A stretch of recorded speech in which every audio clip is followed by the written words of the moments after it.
بسم الله الرحمن الرحيم الحمد لله رب العالمين الحمد لله الذي هدانا لهذا وما كنا لنهتدي لولا أن هدانا الله أشهد أن لا إله إلا الله وحده لا شريك له وأشهد أن محمدا عبده ورسوله اللهم صل على محمد النبي الأمي وعلى آل محمد كما صليت على آل إبراهيم إنك حميد مجيد وبارك اللهم على محمد النبي الأمي وعلى آل محمد كما باركت على آل إبراهيم إنك حميد مجيد ورضى اللهم عن الخلفاء الراشدين والصحابة أجمعين ومن تبعهم بإحسان إلى يوم الدين أما بعد السلام عليكم ورحمة الله وبركاته. Mes sœurs, mes frères, les louanges, les remerciements, les éloges appartiennent en exclusivité à Allah. C'est un droit absolu. Il est le seul digne des louanges. C'est lui qui a tout créé sans besoin. À lui tout revient. Sans lui rien ne se réalise. Il est le premier qui n'a pas de début, le dernier qui n'a pas de fin. L'apparent, le dominant sur toute chose. Le subtil, le bien informé, nous le louons, nous revenons vers lui repentant. Nous lui demandons protection contre les conséquences de nos péchés et les tendances de l'âme. Celui qui a la guide, nul ne saurait l'égarer. Celui qui est privé de sa guidée, nul ne saurait lui montrer le droit chemin.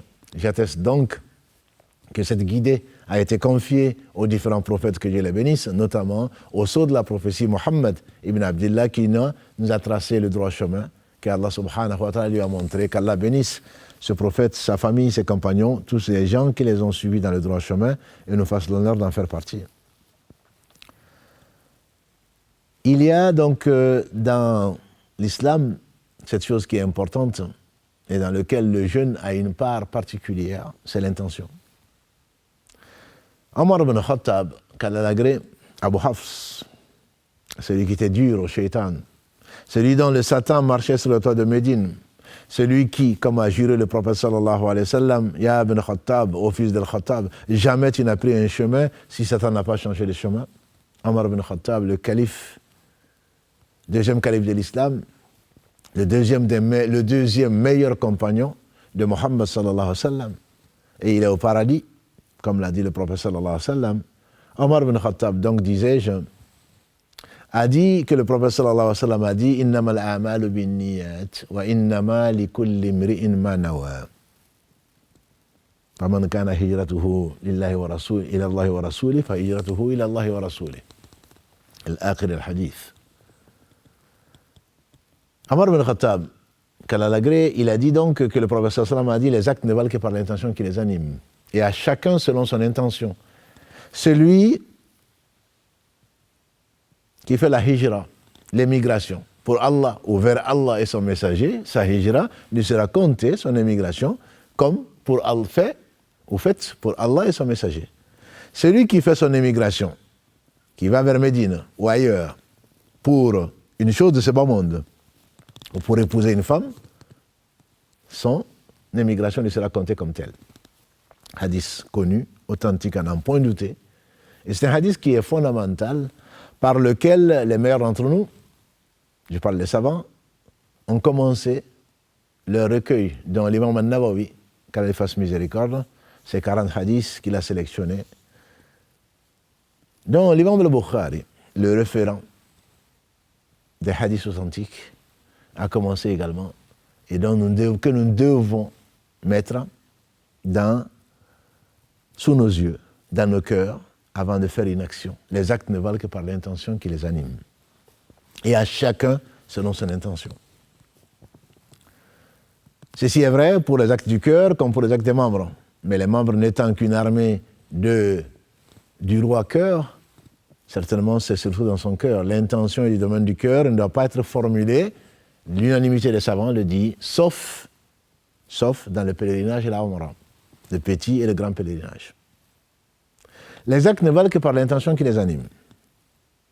Et donc, il n'y a pas d'acte sans intention. Quand je fais un acte, il y a forcément une intention derrière. Et c'est pour cela que tous les actes sont concernés par ce hadith.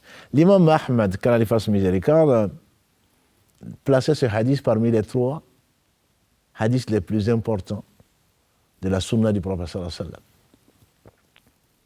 Ce hadith, le hadith d'Aïcha, radiallahu ta'ala anha, qui dit en substance, celui qui apporte une chose nouvelle dans notre religion, celle-là est à rejeter. Et le hadith de Nu'man ibn Bashir, qui dit, al-halal bayyin wal-haram bayyin, le licite est évident, l'illicite est évident, et entre les deux, il y a des choses douteuses. Donc, pour revenir à notre sujet, juste pour dire que l'élève, ou le maître plutôt, l'enseignant de l'imam Ahmad, je vais parler de l'imam Ash-Shafi'i, qu'Allah fasse miséricorde, qui le considérait également extrêmement important, comme tous les savants, et qui disait qu'il y a 70 points du fiqh qu'on pouvait déduire de ce hadith. Pour revenir aux jeunes, pour l'appliquer aux jeunes, le hadith dit que les actes ne valent que par l'intention qui les anime. Et à chacun selon son intention. Ça veut dire que si je jeûne, je dois le faire pour Allah. C'est pour cela qu'on trouve souvent dans le hadith celui qui jeûne avec foi et espoir de la récompense. C'est-à-dire quand on jeûne, on doit le faire pour Allah. Quand on jeûne, ce n'est pas par tradition, comme peut-être le cas de beaucoup de la communauté musulmane. On dit que 70% des musulmans de France avouent ne pas prier. Et 70% des musulmans de France disent qu'ils jeûnent. Ne pas faire la prière et jeûner, il faut savoir quel Dieu on adore. Donc le jeûne, comme tout acte, et le jeûne n'a pas d'équivalent, doit être fait que pour Allah seul. Ce jeûne n'est pas fait pour perdre des kilos, même si beaucoup ne gagnent de leur jeûne que soif et faim, et perdent des kilos, entre 4 et 5 kilos. Il y a le jeûne médical, des gens qui jeûnent pour des raisons médicales. Il y a des jeûnes pour faire semblant, pour rentrer dans un groupe humain que sont le groupe des jeunes ou d'autres groupes humains parmi les musulmans. On peut jeûner pour plaire à une femme ou à un homme, pour prouver qu'on est musulman. Tout ceci, bien entendu, ce jeûne-là est un jeûne qui n'est pas valide chez Allah subhanahu wa ta'ala. Certains ne gagnent de leur jeûne que la soif et la faim, comme l'a dit le prophète sallallahu alayhi wa sallam. Donc quand on jeûne pour que Allah nous rapproche. Parce qu'Allah aime le jeûne, il a ordonné. Quand on jeûne, on doit jeûner pour la satisfaction d'Allah subhanahu wa ta'ala, sans laquelle c'est son courroux. Quand on jeûne pour avoir la récompense d'Allah. Celui qui pense sans passer plutôt, certainement, mécroit à Allah subhanahu wa ta'ala, sans lequel rien n'arrive.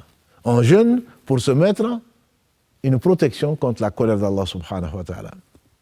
Et donc, c'est avant tout cette intention-là qui doit animer chacun d'entre nous quand il jeûne. On n'a pas besoin de la formuler, mais naturellement, quand on jeûne, on s'abstient de ce que Allah a interdit pour Allah, subhanahu wa ta'ala, qui se passe de tout. Il y a différents types de jeûnes. L'intention également est là. C'est l'intention donc de jeûner pour un jeûne que Allah a rendu obligatoire. Le jeûne obligatoire, c'est le jeûne du mois de Ramadan. Le jeûne obligatoire, c'est celui qu'on doit faire parce que on a mangé par exemple un jour de Ramadan par relation conjugale et qui demande donc une kafara, un jeûne de compensation de 2 mois consécutifs. On jeûne parce qu'on a fait un serment devant Allah subhanahu wa ta'ala qui devient obligatoire et on n'a pas tenu le serment, ou on a promis à Allah le nadr de jeûner s'il nous donne ceci ou s'il nous arrive cela. Ça, c'est un jeûne qui est obligatoire et qui incombe même aux héritiers. Il y a le jeûne qui est surrogatoire, qui est conseillé, comme le jeûne du lundi, du jeudi, le jeûne des jours blancs, le jeûne de Arafat, le jeûne de Ashura, etc. Il y a des jeûnes qui sont blâmables, comme le jeûne du vendredi seul, le jeûne du samedi seul, le jeûne du dimanche seul. Celui du samedi, certains savants, comme l'imam Al-Albani ou d'autres, ont rapporté que le prophète a interdit de jeûner samedi. Il y a des jeûnes qui sont interdits, comme éventuellement ce jeûne du samedi seul, en tout cas. Le jeûne continu, qui est interdit, celui qui jeûne toute sa vie, c'est comme s'il n'avait pas jeûné, Allah ne l'accepte pas. Le jeûne de l'Aïd, des 2 Aïd, Aïd al-Fitr, Aïd al-Adha, est un jeûne, ce sont des jours interdits de jeûne, comme les 3 jours de Tashriq, qui sont les 3 jours qui suivent, donc l'Aïd, le jour du sacrifice, qui sont le 11, le 12 et le 13, donc du mois de Dhul Hijjah. Et donc, innamal a'malu binniyat wa innama likulli imri'in ma nawa. On se doit donc de respecter ce que Allah, dans sa miséricorde, a rendu obligatoire, ce qu'il a conseillé, et on ne se rapproche d'Allah pas par ce qu'il aime le plus que le fait de d'appliquer ce qu'il a aimé, qu'il a révélé, à savoir donc sa loi sage qu'il a révélée sur Muhammad sallallahu alayhi wa sallam, qu'Allah bénisse ce prophète, sa famille, ses compagnons, tous ceux qui les auront suivis dans le droit chemin, nous fassent l'honneur d'en faire partie. Wassalamu alaikum wa rahmatullahi wa barakatuh.